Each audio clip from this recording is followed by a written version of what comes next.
The X Zone Radio Show with Rob McConnell is largely an opinion talk show.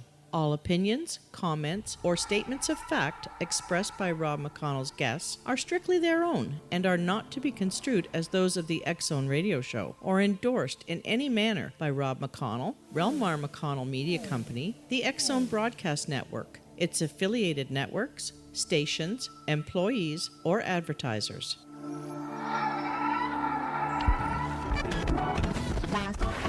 All Hit Radio.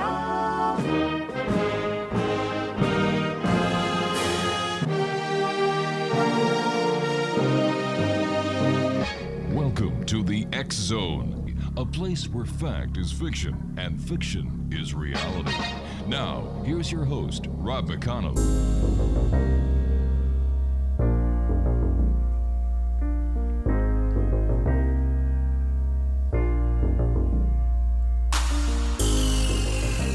Good evening, one and all, and welcome to the X Zone. I am Rob McConnell, and for the next 4 hours, I'm your host and your guide as together we cross the time-space continuum to this place that I call the X Zone. It's a place where people dare to believe and dare to be heard. It's a place where fact is fiction and fiction is reality. And the X Zone comes to you Monday through Friday from 10 p.m. Eastern until 2 a.m. Eastern right here on the X Zone Broadcast Network, Talkstar Radio Network, Mutual Broadcast Network, Simul Radio, and Simul TV, and iHeartRadio. If you'd like to visit us on any social media site, it's X Zone Radio TV. And you can always send an email to xzone@xzoneradiotv.com. And for all the programming we have available for you 24/7, 365 on the X Zone Broadcast Network, www.xzbn.net. Exonation, my first guest tonight is Gilbert Jarvis. He is a storyteller and professional folklorist living on the island of Newfoundland off Canada's northeast coast. By day, Jarvis is a provincial folklorist for the province of Newfoundland and Labrador, the first provincially funded folklorist position in Canada. By night, he is the proprietor of St. John's Haunted Hike, Ghost Tour, and recounter of local tales. Dale tells ghost stories, stories of fairies and little people, tales of phantom ships and superstitions, and legends and traditional tales from Newfoundland, Labrador, and beyond. His repertoire is unique in Canada, including long-form folk and fairy tales from the island, with a wide-ranging knowledge of local legends, tall tales, and myths. His most recent book is Haunted Ground, Ghost Stories from the Rock. It's published by Flanker Press. And joining me now is Dale Gilbert Jarvis. And Dale, welcome to the X Zone. Thank you for having me. My goodness, that's quite a repertoire you've got.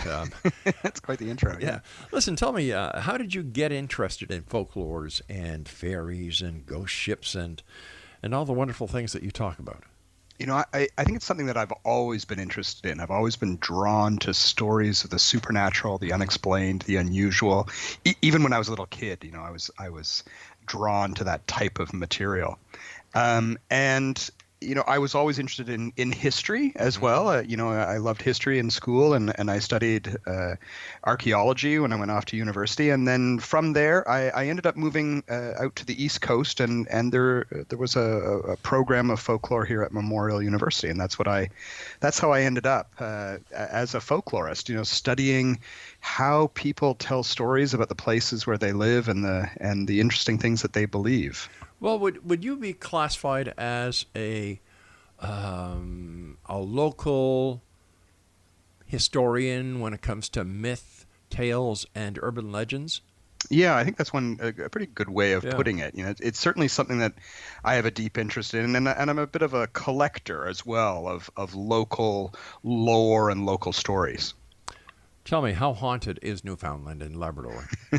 That is a very good question. And it's one of those things that's hard to really compare to other places. But, you know, I grew up in southern Ontario, actually not too far from Hamilton, Brantford, Ontario. Oh, my goodness. I just never really knew ghost stories growing up as a kid, right? Brantford, it's just down the hall a little bit, and about 15 minutes from here, yeah. Yeah. But since coming out here, I moved out here in the early 90s, and it's like every other person has a strange story about some ghostly premonition that Right. someone in their family had, or stories of phantom ships. Lots of stories about the fairies that people still tell. Those kind of older European beliefs that kind of died out in other parts of North America persisted here for a really, really long time. Do you think the fairies came across with the Europeans that settled earlier into Canada and the United States?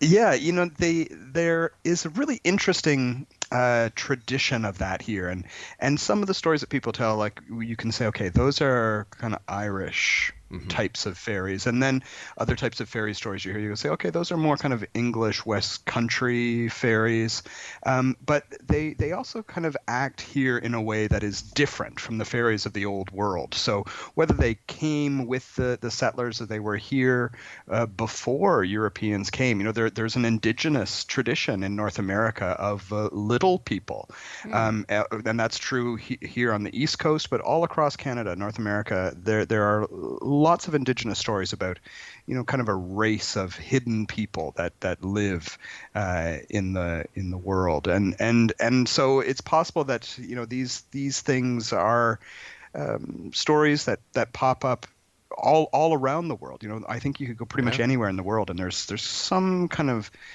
interaction with the unseen. These little people, are they the same description throughout Canada and the United States, or do the descriptions change as we get into different cultural areas? Yeah, they really do change. And even here on the island of Newfoundland, the descriptions of them are incredibly different. Sometimes they approach that image of what we might think of as a gnome, that little kind of person with a red cap.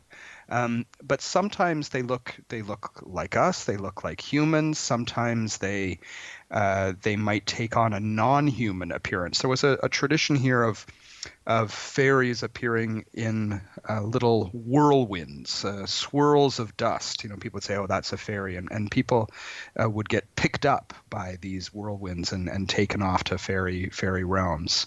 I did an interview with a woman a while back who told me a fairy story where her and her sister went with her mother, and this was many years ago, on kind of a country road, and they could hear someone coming along on a horse. It was a very, very cloudy night, and the horse stopped. The mother called out to who she thought was riding the horse, because there was only one neighbor that had a riding horse rather than a workhorse. And the figure didn't answer. The clouds parted, the moon came out and shone down on the horse, which was a natural flesh and blood kind of horse.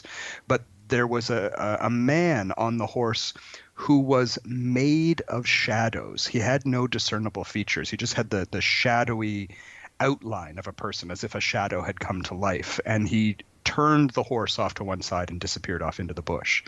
And people said that was a fairy rider, so it had kind of human form, but obviously not really human in the way that we would think of a human looking. Since getting to Newfoundland, have you yourself have you had a paranormal experience of any kind? Yeah, I bought a house that came with its own set of ghosts. Oh, that's cool. Yeah, I purchased a house in St. John's, 1999, and kind of not too far from downtown St. John's, not too far from the harbor, maybe a 10-minute walk. Right. And there was a story about a woman who had died in the house. She had died in the front hall, an older woman who had lived here alone for many years. And her spirit may still haunt the place, but she's not a terrifying spirit in any way, relatively helpful, and has been known at times to return items that are lost. So if, for example, I've lost, my keys or something, I can ask for the spirit to bring them back.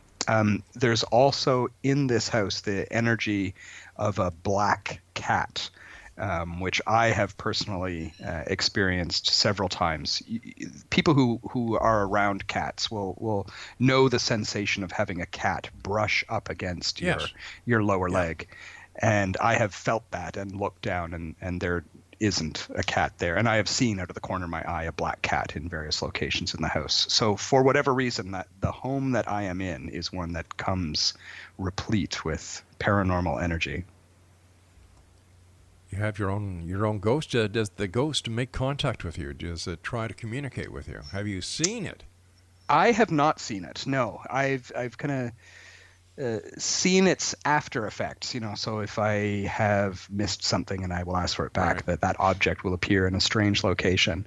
But a friend of mine, her mother came to pick her up from the house at one point and said, "Oh, I saw, Dale's wife sitting in the rocking chair in the front room."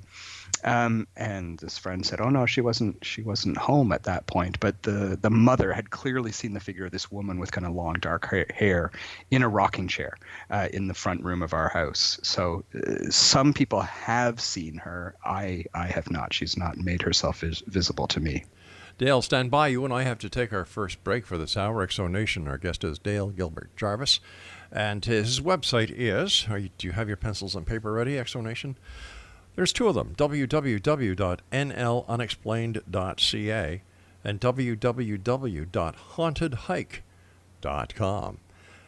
Dale and I will continue talking about haunted Newfoundland and Labrador here in the X-Zone from our broadcast center in Hamilton, Ontario, Canada. Not very far down the road from where Dale grew up in Brantford, Ontario.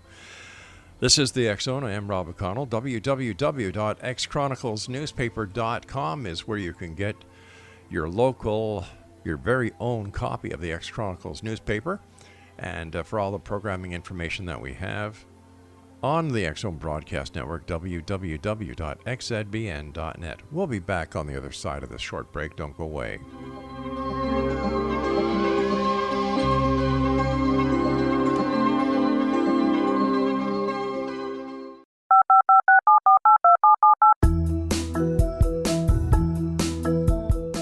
Did you know that when you're on the road with limited data or Wi-Fi, you can still listen to the X-Zone Radio Show with Rob McConnell, The Science of Magic with Gwilda Wiyaka, X-1, Dimension X, Space Patrol, and every minute of the X-Zone Broadcast Network by calling 213-401-0080, courtesy of Audio Now. No smartphone, app, or internet needed. It saves your data plan, and it's free if you have unlimited minutes. Call 213-401-0080 to listen on any phone, anytime, anywhere. Remember 213-401-0080 for the best of the paranormal, parapsychology, and sci-fi radio programming anywhere, 24/7, 365.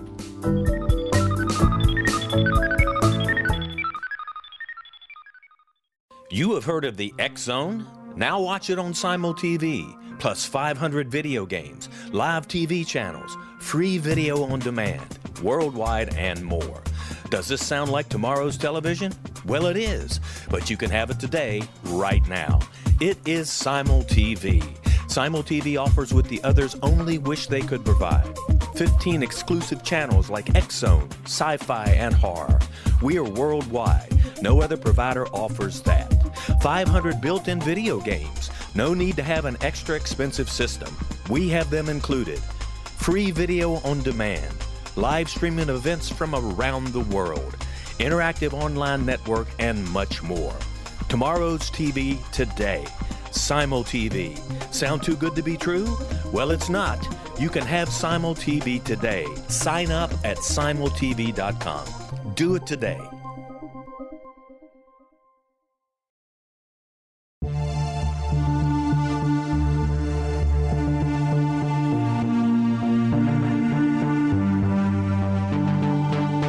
We live in rapidly shifting times of extreme volatility and uncertainty. Such profound change brings a unique opportunity for the evolution of consciousness. I'm Gwilda Wiyaka, host of Mission Evolution Radio Show, a program that explores the latest scientific developments and deepening spiritual truths supporting human evolution.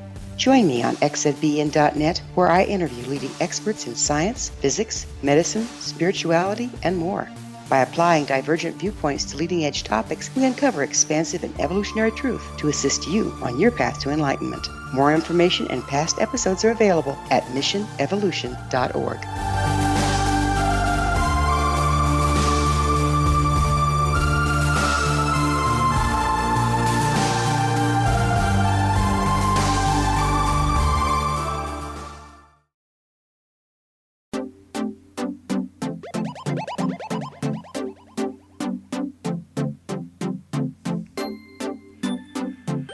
And we're back on Simul Radio, X-Zone Broadcast Network, Talkstar Radio Network, let me see, Simul TV, and of course, iHeartRadio.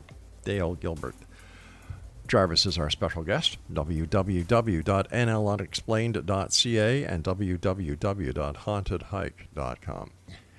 Dale, in your opinion, what is a ghost and why do they hang around? Yeah, that's a really interesting question. I think the standard idea of a ghost being the spirit of someone who is left behind doesn't really explain all the strange things that we do hear stories about or that we experience. Newfoundland has this amazing tradition of phantom ships, yes, for example, and so very clearly that they are not what we would think of as a soul. I like to think of ghosts as being almost hiccups in time. I think sometimes for those sort of anniversary hauntings where something tragic has happened, like a death or a murder or a shipwreck or a disaster, and then there is a haunting that happens on the anniversary of that. Perhaps what we are looking at are kind of psychic echoes of the past, or perhaps we are perceiving an event that is actually happening in the past over and over and over. Sometimes, though, one of the most common types of stories that I hear from people in Newfoundland is what here people would call a token. And this is called other things in other places. Some people call them forerunners in Nova Scotia or fetches in Ireland. Mm-hmm. That's where someone gets a warning of some kind that someone close to them has either recently died or that their death is about to occur. And that can manifest itself in a number of different ways. But and I think that kind of speaks to a deep bond between people of some kind, so that at the moment of someone's passing, that there is this kind of link between the two that kind of pulls them together before right. They are separated for eternity. That's probably the most common type of story that I hear from people, that they have had something happen at the moment or just before someone's death. Now, you said that the anniversary hauntings occur on a date perpetually, right? Yeah. But let me ask you this: what happens in a leap year? That's a very good question. So that nature has a way of sort of sorting itself out somehow. These are ancient stories, and sometimes sometimes I wonder, if maybe our perception of the way the universe unfolds is really quite imperfect. I think the world works in mysterious ways, and our ability to comprehend the vastness and the mystery of the universe is perhaps not as great as we like to think it is. Right. Tell us about some of the phantom ship stories that you tell those people who come to visit with you. Yeah, one of the ones that I quite like is a story about a ship called the Isle of Skye. There was a family here, the Mackey family, in a place called Holyrood, which is not that far from St. John's, 40 minutes or so outside of St. John's, in kind of the bottom of Conception Bay. They were a fishing family, and like many families, they had fishing premises in Labrador. So they would kind of sail out at the beginning of the fishing season. They would go to Labrador, they would fish, and then return back to Newfoundland and then sell their fish to the merchants here. One year there was one of the young brothers, one of the Mackey brothers, was quite sick. And so the family waited as long as they could, but eventually left without him, not really knowing if they would ever see him again. And the boy recuperated. He recovered his health. He stayed with his mother for that summer while the brothers were out fishing. And in the fall of the year, he looked out one moonlit night out into the bay, and he could see the Isle of Skye sailing in to the harbor. And he said to his mother, I'm going to go out with the little rowboat and get my brothers, and you put the kettle on, and we'll have a cup of tea. Got out, rowed out to the center of the bay, and there was nothing there. There was no ship whatsoever. And mystified by this, he rowed back and told his mother what had happened. And a few days later, word came that the Isle of Skye had been caught in a storm further north, and all hands had been lost on the ship. And what he had seen was one of these kind of hauntings of the ship returning to the port it had left but would never return to in a physical form. And that haunting, the haunting of the Isle of Skye, returns every year, people say, around that same time of year, in the fall of the year when the fishermen would have come home. And what is interesting, in that particular area, that return of that ghost ship is now seen as a warning of a coming storm. So it might not be tied specifically to a date, but tied to a type of weather pattern. And that is a recurring theme with a lot of these kind of ghost ship stories, that they now serve as a warning of something that is going to happen in the present, so that there might be a terrible storm or the wind is about to change or something like that. Lots of stories like that, the story of the Isle of Skye. What are some of the most haunted places in Newfoundland? Things, interestingly enough, tend to cluster. That's one thing that I find as someone who's been collecting ghost stories here for over 2 decades. What I find really interesting is how there are certain areas of, I guess what you would say, high weirdness, where things unusual tend to happen in close proximity to others. So in St. John's, as an example, there's a street downtown, Victoria Street. It used to be called Meeting House Lane. There was a Congregationalist meeting house at the street back in the 18th century. That street, for whatever reason, is a street that has more ghosts, per mile than any other street that I know of, and a real range of stuff. Some of them are contemporary ghost stories. There's a theater there that is said to be haunted by the ghost of a young man who's involved with the theater, who's there. Ghostly lights, ladies gliding on the stairs. There's a remarkable story that was in the local newspaper in 1907 about 2 screaming, hair-pulling ghosts that appeared in a room. Ghostly knockings, quite an active area. And I honestly don't know why that area has more ghost stories. You could go 1 block over, and there is not the same depth of stories. But there's something about that little piece of ground that is a magnet for strange activity. Cat fight in the theater with 2 ghosts pulling each other's hair. Now, when you've gone to these places to check the stories out, have you seen any of the stories play out in real time?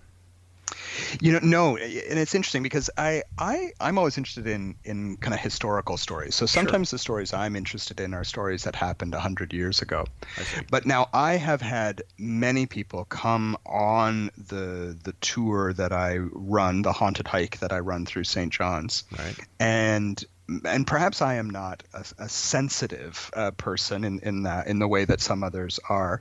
We actually had a woman come on the ghost tour just this past week. I wasn't doing the tour that night, but one of my guides was doing the tour, and he said to me afterwards that this woman had come to a certain spot where we tell a story about a famous murder case where 2 children were murdered back in the 1950s. And there is a ghost story that is associated with it. And the woman on the tour had the sense of that woman being present and mournful and weeping. They moved on to another spot on the tour, and the same woman had an encounter with a jovial gentleman, is how she described him. So very, very clearly, there are things that are still kind of happening in the neighborhood, and I guess different people, depending on their level of sensitivity, can experience these things. Why do you think ghost hunting, ghost research, ghost tours are so popular these days? I think people are fascinated. It is that eternal mystery. What happens to us? When we walk through this life, what happens next? People are fascinated by that. I think people come on my ghost tour because they are curious, and certainly there is that element of the macabre as well. People like a scary kind of spooky story, but I think people come on my tour who are at both ends of the belief spectrum. I get people who are absolutely true believers, people who have had experiences themselves, who have had experiences on the haunted hike. But then I also get people who are diehard skeptics, debunkers, who nonetheless are really fascinated by these stories, and they attend for a different kind of reason. But everyone who comes is there because they are interested in the unexplained. There is a human desire to experience the strange and the unusual, and I think that's why people come.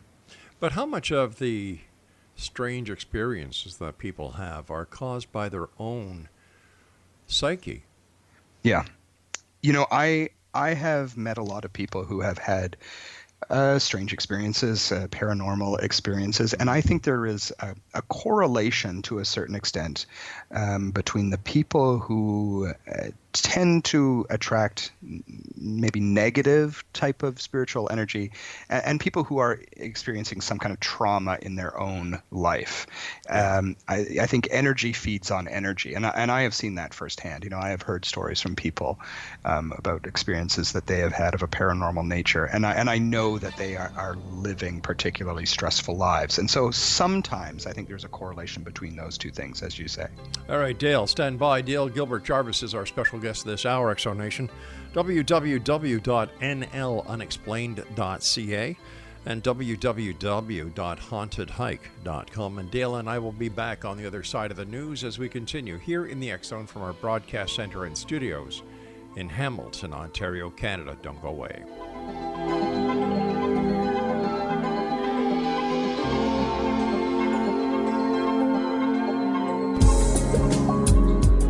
From our broadcast studios in Hamilton, Ontario, Canada, to the world and beyond, you're watching the X Zone Broadcast Network, www.xzbn.net.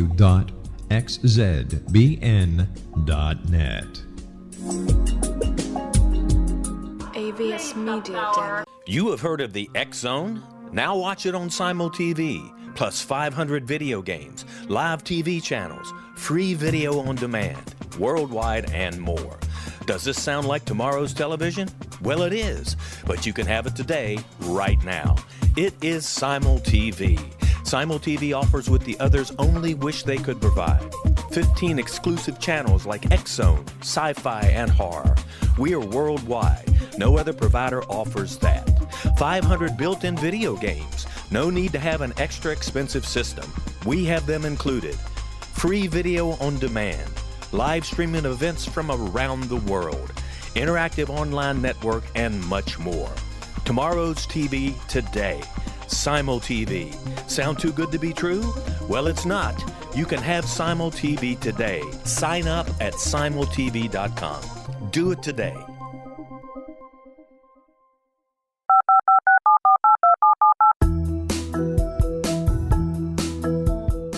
Did you know that when you're on the road with limited data or Wi-Fi, you can still listen to the X Zone Radio Show with Rob McConnell, The Science of Magic with Gwilda Wiyaka, X-1, Dimension X, Space Patrol, and every minute of the X Zone Broadcast Network by calling 213-401-0080, courtesy of Audio Now. No smartphone, app, or internet needed. It saves your data plan and it's free if you have unlimited minutes. Call 213-401-0080 to listen on any phone, anytime, anywhere. Remember 213-401-0080 for the best of the paranormal, parapsychology, and sci-fi radio programming anywhere, 24/7, 365.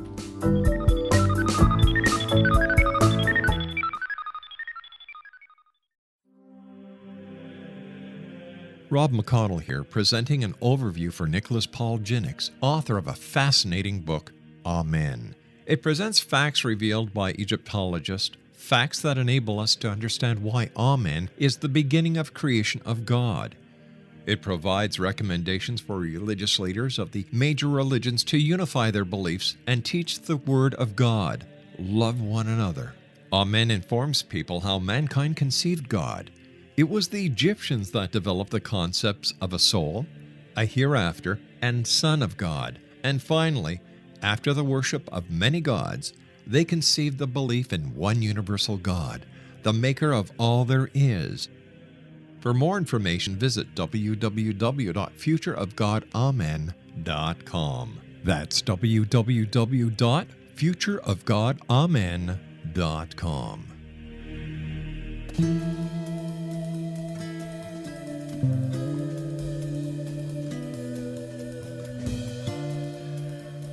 Welcome back, one and all. Dale Gilbert Jarvis is our special guest all the way in Newfoundland tonight.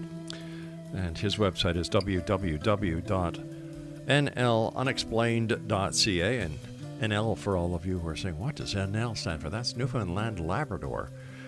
Unexplained.ca and www.hauntedhike.com. Gilbert, how do you go about researching the stories that you tell? Do people know that you do what you do and they come to you and they say, hey, listen, Gilbert, you're not going to believe this. I should say, Dale, you're not going to believe this story, but I've got an uncle way back when who told me this story. Yeah, it happens to me all the time. And I think because I am so known now in the community, people will come up to me and say, oh, you're the ghost guy. I was at a hardware store earlier tonight, and a man shouted out across the way. He's like, oh, I was just thinking about you and ghost stories. So it does happen. I got into a cab. This is a true story. I got into a cab a little while ago, and the cabbie was kind of looking at me, and he said, you're the ghost guy. And I said, yeah, I'm the ghost guy. And I've developed almost a bit of a sixth sense for when someone has a story for me. And so we were driving through town. We were heading to work. And so we got chatting, and I said, where did you grow up? And he said, oh, I grew up in the south side of St. John's. Now, south side of the harbor has a lot of ghost stories and a lot of fairy stories as well. And I said, oh, lots of fairy stories on the south side. And he said, no, I never heard any stories about the fairies. He said, but I do know the story about the ghost kittens. Ghost kittens. And I said, well, I have a ghost cat. I need to know the story about the ghost kittens. And he said there was a fellow that he knew when he was growing up. And those of us who are animal lovers, as I am, there's kind of a sad part to this story. At a certain point in our not that distant history, we didn't have humane societies, if you had a cat who had a litter of kittens that were unwanted, a common thing for people to do would be to put the kittens in a bag and take it down to the harbor and dispose of the kittens that way. Yeah. And that is what this gentleman had done. He had taken this bag of kittens and then thrown it into the harbor, watched it sink down into the water, and he went home that night. And that night he was in his kitchen, made himself a cup of tea, and he looked up, and here sitting on the window ledge outside his window was a row of soaking wet, oh my gosh, ghostly kittens, translucent kittens here sitting on the window who had come back to haunt him for his deed. And this was the story that this cab driver told me on my way to work one morning. And that happens to me all the time. So in terms of the research that I do, people quite often will come up to me and tell me a story in passing. And my standard kind of procedure is to then kind of try to arrange a time where I can record them telling their story or get them to email me the story.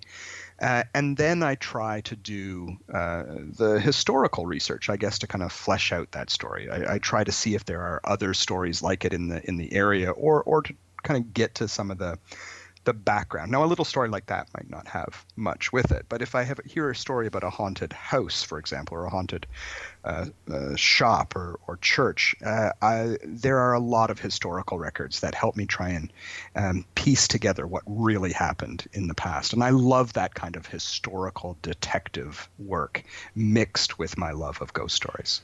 What has been your most awe-inspiring moment while conducting a ghost investigation, you doing the research for one of your stories? Goodness, that's a very good question.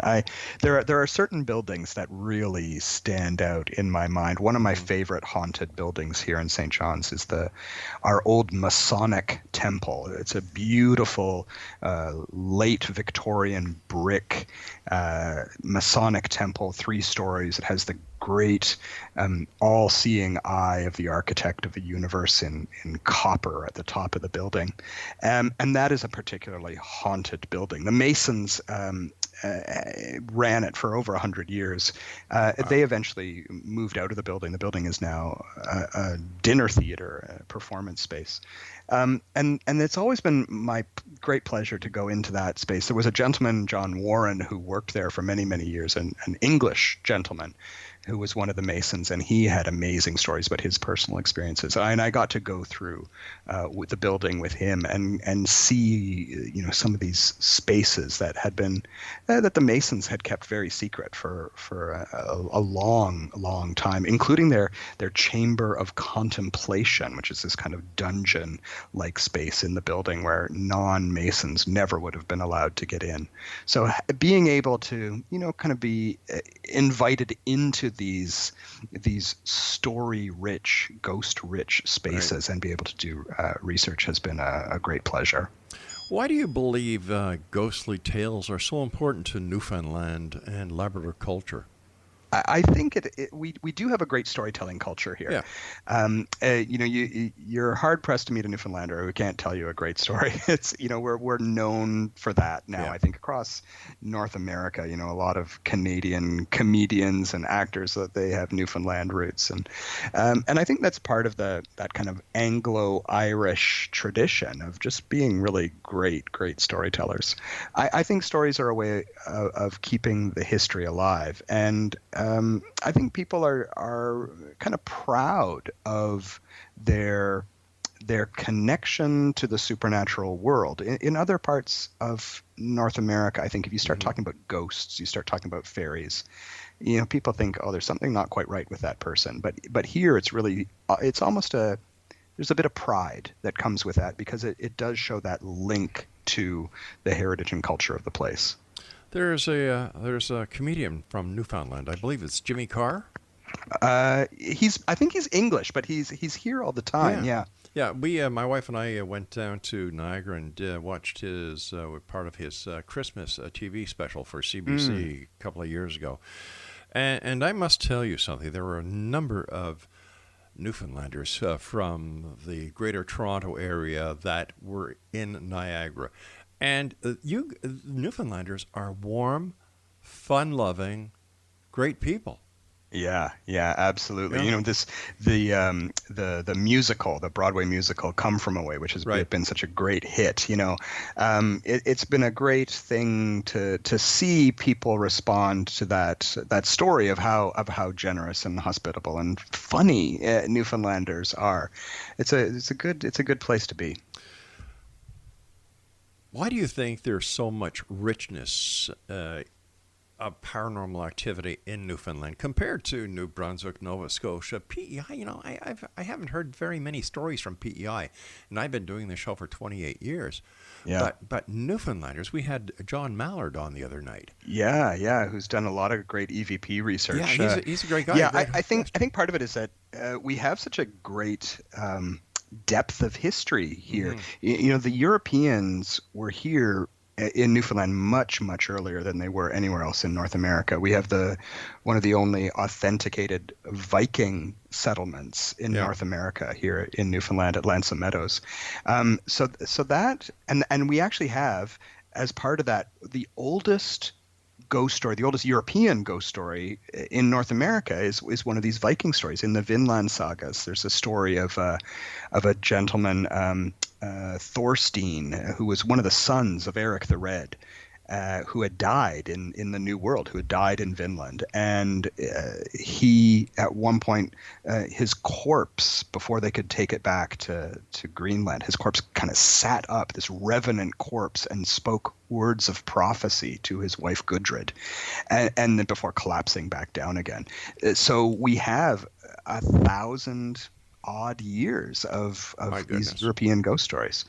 So I think that's one of the advantages we have over some of the other parts of Canada in terms of our ghostly history. And Exonation, if you weren't listening the other night when I had John Mallard on, I must tell you that just the name of his book tells you what kind of great people the Newfoundlanders are. It was called Newfie EVP. Yeah. And that says it all. He's a great guy. He's doing lots of great work here and really kind of promoting that more investigative side of ghost hunting. Yeah. Wow. Any other type of paranormal activity in Newfoundland? For example, sea monsters. Oh, yes. I mean, we could do a whole show just on Newfoundland sea monsters. Really? There's an incredible history of that here. And some of them, are based in actual science fact. One of the very first scientific sightings and studies of the giant squid. And we all know about giant squid now, but there was a time when they were believed to be kind of mythological creatures. The Kraken, right? Yeah. And the first place that they were really studied in any kind of scientific way was here in Newfoundland. There was a Methodist or Presbyterian minister who was a naturalist. He was really interested in natural philosophy and the ecology of the seas.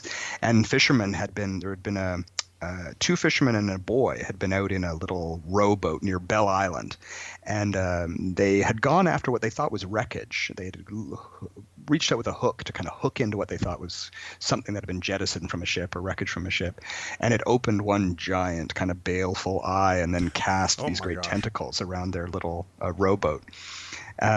Threatening to sink it, the Newfoundlanders fought back, took an axe, chopped off one of these tentacles, brought it back to Portugal Cove and presented it to the local minister, who said, there's this minister in St. John's, Moses Harvey, go take your tentacle to him. And he hung this tentacle up in his bathtub and photographed it. He was an amateur photographer. This was in the 1890s. And the very first kind of scientific study of the giant squid named the giant squid after that prominent Newfoundlander. The name of the squid was Architeuthis harveyi, after Moses Harvey, who had done this first study of the giant squid. So some of them are scientific stories, but then there's other Well, we're going to have to go and do a bit of a cliffhanger here, my friend, because I've got to take my final break. No worries. All right, Exonation. Dale Gilbert Jarvis is our guest this hour. www.nlunexplained.ca and www.hauntedhike.ca, and he is the author of Haunted Ground, Ghost Stories from the Rock. It's published by Flanker Press, and we'll talk more about his book on the other side of this break. Don't go away.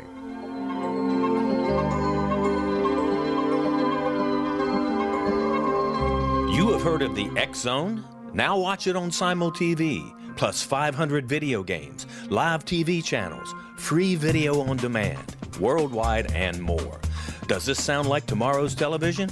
Well, it is, but you can have it today, right now. It is Simul TV. Simul TV offers what the others only wish they could provide. 15 exclusive channels like X Zone, sci-fi, and horror. We are worldwide. No other provider offers that. 500 built-in video games. No need to have an extra expensive system. We have them included. Free video on demand. Live streaming events from around the world.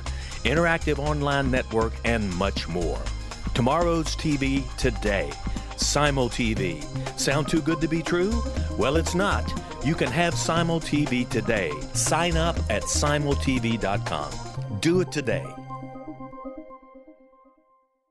The new nonfiction book, Razor of Madness, is similar to cult movies like Clockwork Orange, Dragon's Tattoo, or The Other Side of Hell. Wayne Morin Jr. and Thomas Lee Howe will expose widespread and systematic deficiencies in this thought-provoking tell-all novel. Mind control rages among scholars in law schools. Human rights are ignored while thought reform and mental manipulation are accepted practices used as behavior modification. Dr. Louis Jolyon West comes to mind.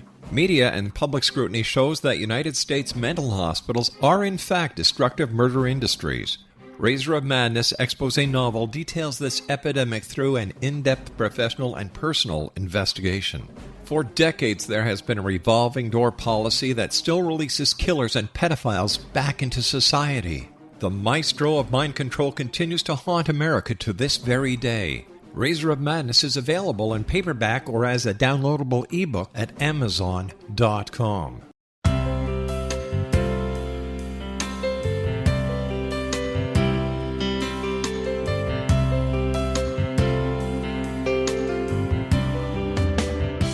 The concept of a new age has been around since the late 19th century, yet much of its original meaning has been lost. What exactly is the New Age? Is it a religion, a collection of obscure esoteric practices, a series of doomsday predictions, or an astrological event? The New Age Chronicles is a unique, complementary publication bringing reason and grounded information to separate fact from fiction. Chock full of valuable information to support you as we make the monumental shift into the new era. You won't want to miss a single innovative issue. The New Age Chronicles newspaper is coming soon to www.newagechronicles.com.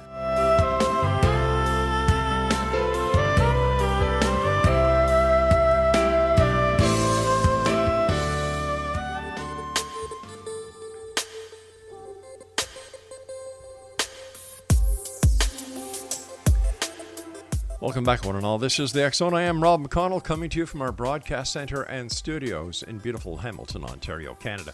For all of you who keep sending me emails on, Rob, where's Hamilton? Well, it seems that you either do not have MapQuest or you do not have Google Earth, so I'll tell you. If you know where Lake Ontario is, one of the great 5 lakes in North America. Okay, everybody's shaking their head, yes, okay. When you find Toronto on the north shore of Lake Ontario, and then you find Niagara Falls, that is where the Niagara River flows into Lake Ontario from Fort Erie.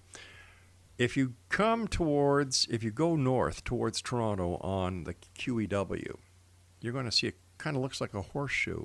Well, we call that the Golden Horseshoe, and Hamilton is smack dab in the middle of the horseshoe. And next time you're around, drop in, say hi. Friendly people, just like all Canadians are friendly people, including our good friends on the East Coast, and especially in Newfoundland. We had John Mallard on earlier this week, and tonight we're talking to Dale Gilbert Jarvis. His website is nlunexplained.ca and hauntedhike.com. Tell us about, we were doing a bit of a cliffhanger because we were talking about the Kraken's tentacle that was hanging up in the minister's bathtub, and he was an amateur photographer. Yes, yeah, and so there's a great tradition of that here, and not just giant squid, but I could go on and on. There's lots of stories about mermen and giant fanged seahorses. Fishermen love to spin a yarn, I think, sometimes. So we have this great tradition of these sea monsters, but the oceans are largely still unexplored. We don't know how many strange things lurk beneath the surface. And a lot of lives have been lost. Isn't there a graveyard in St. John's where a number of the people who lost their lives on the Titanic are buried? That graveyard is in Halifax. I'm sorry, right. Newfoundland was the place where the message was received. Right. And then the ships that came to pick up the survivors and to pick up some of the bodies went on to Halifax. And so there is a quite a moving graveyard there in Halifax that is a memorial to some of those victims. Yeah. What are the most recent ghost stories that you talk about?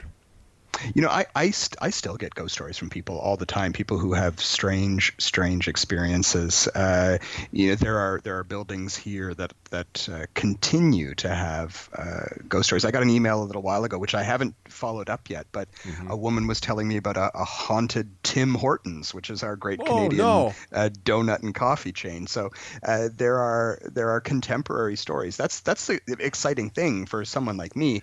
I'm interested in historical stories, but ghost stories continue today. There's still people who have strange experiences. And so I love collecting some of those modern stories. In my book, Haunted Ground, I document some of these more kind of urban legend, strange contemporary stories as well. So we have stories there's a place called Glovertown here in Newfoundland, which has a very localized urban legend about a creature called Red Eyes, which is a ghost of a man who was killed in what was an unfinished mill, a pulp mill, and his ghost has been seen recently, kind of haunting this place with these glowing red eyes that peer out of the darkness, and a lot of stories in that community specifically about that particular spirit. All right, as we're in Ontario, not very far from where Tim Hortons started, I have to ask you about the haunted Tim Hortons. I really do. Yeah, that's it. That's on my to-do list, and I think it's going to be interesting, just because I think it's one of these examples of how ghost stories are, if you'll pardon the expression, a living tradition. You know, that they are still things that unfold. So I don't have a lot of details. That's for future work. So I'll have to, when I know more about the haunted Tim Hortons, I'll have to come back and let you know. Oh, definitely. How long did it take you to write your book, Haunted Ground, Ghost Stories from the Rock? And how many stories are in your book? Oh gosh, how many stories are in the book? The book's it's about 120 pages or so, and there are I like to break things down into chapters that are kind of related. So there's a number of stories. How long did it take me? That's a hard question to answer as well, because I'm constantly collecting stories and writing stories. I have the blog website that you mentioned, NL Unexplained. So quite often what I'll do is I will learn the core of a story. I'll learn a bit of a story, and I'll write a couple blog entries about it. I'll do a bit of research. I'll put that out there and then solicit more information. So sometimes the books take a fairly long time to write. Generally what I tend to do is I kind of putter away at a bunch of stories. Then when I have a good group of stories, I'll kind of sit down for a month or two and really kind of refine them. So the process of writing that book, on and off, maybe about 2 years to write that particular book. And how many stories do you have all told? Oh my goodness, hundreds, I would say, hundreds of stories.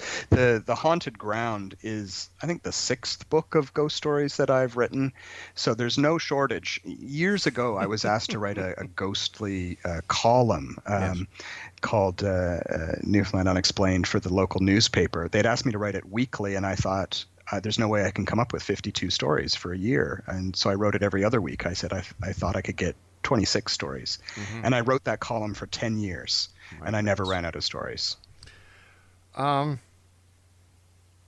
With all these stories out there, with all of these hauntings that are going on, do you find that there's a lot of ghosts that kind of linger on in hotels and bars?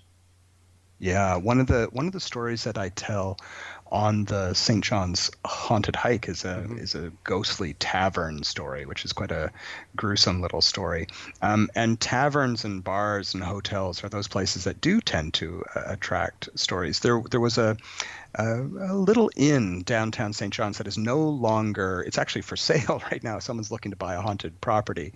And I remember going and talking to the city archivist at one point, and she said there was a couple who had stayed there who had come in, and they had had strange experiences in the hotel, and they were looking for information about the history of the building. And she gave them what she could. The next day, another couple came in and looking for information on the building, and she said, "Oh, you must know the first couple, the couple that was in here yesterday." And they said, "No, we don't know them."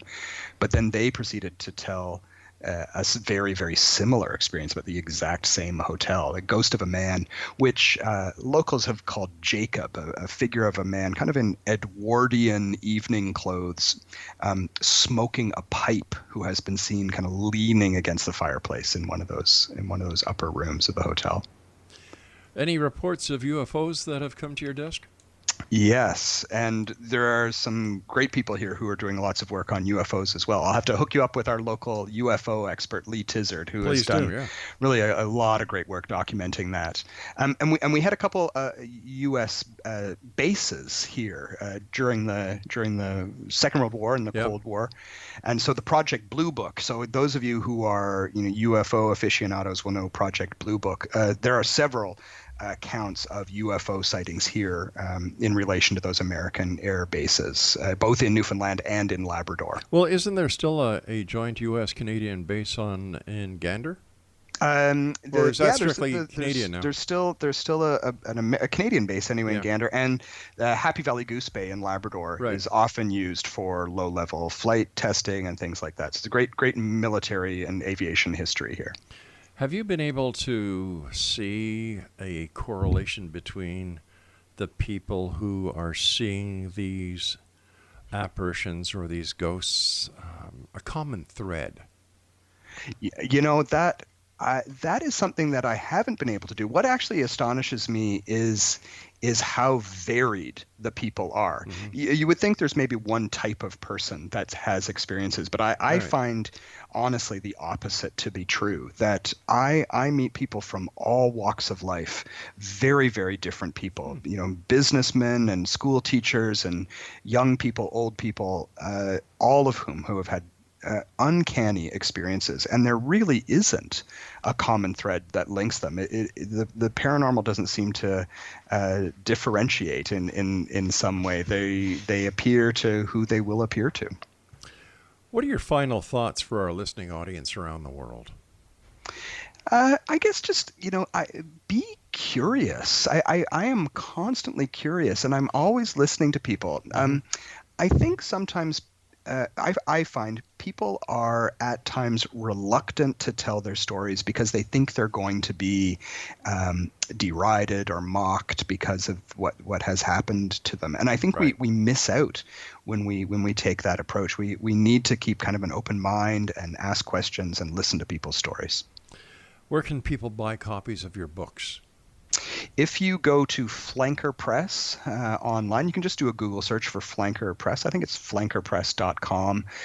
You can find the books through there, or you can go to my website, nlunexplained.ca, and there is a section there called Books, and you can click on that, and that will take you right to the book website as well. Dale, I want to thank you ever so much for joining us. It's been a great pleasure talking to you. I wish you continued success both in your folklorist role as well as being the man behind Haunted Hike.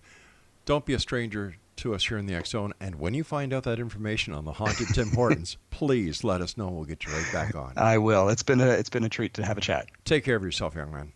You too. Bye-bye now. X Zone Nation, our guest this hour has been Dale Gilbert Jarvis. His websites are nlunexplained.ca and hauntedhike.com.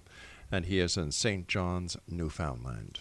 We'll be back on the other side of this commercial break with the news at 6.5 minutes past the top of the hour as the X Zone continues with yours truly, Rob McConnell, from our broadcast center and studios in Hamilton, Ontario, Canada. Don't go away.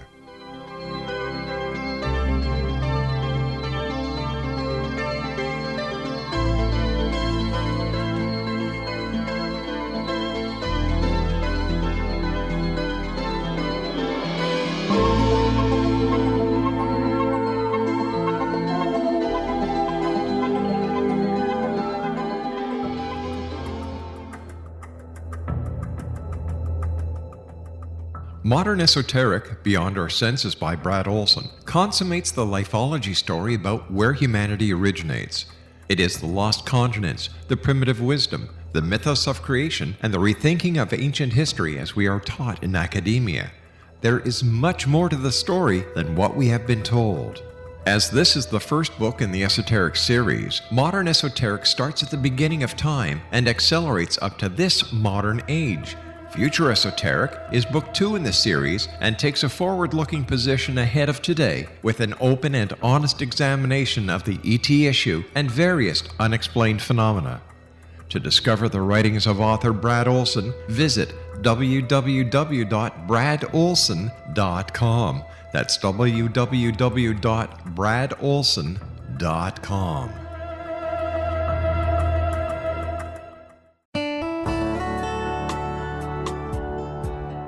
Are you or is someone you know struggling with addictions, depression, anxiety, relationships, low self-esteem, lack of confidence, grief, success, and prosperity?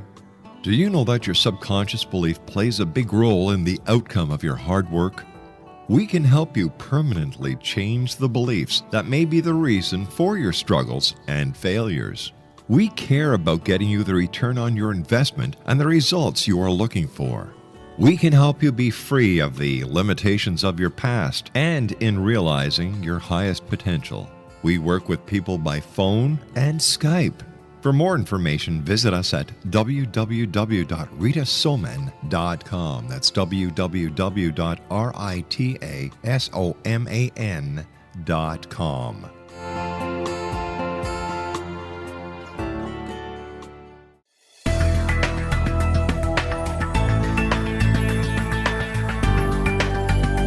Do you think you have energy problems in your home? Do you feel better when you're away than when you're home?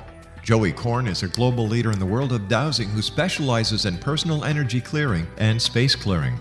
He can help you create an ideal energy environment in your home no matter where you live in the world. Learn about his remote spiritual house cleaning services and much more at www.dowsers.com.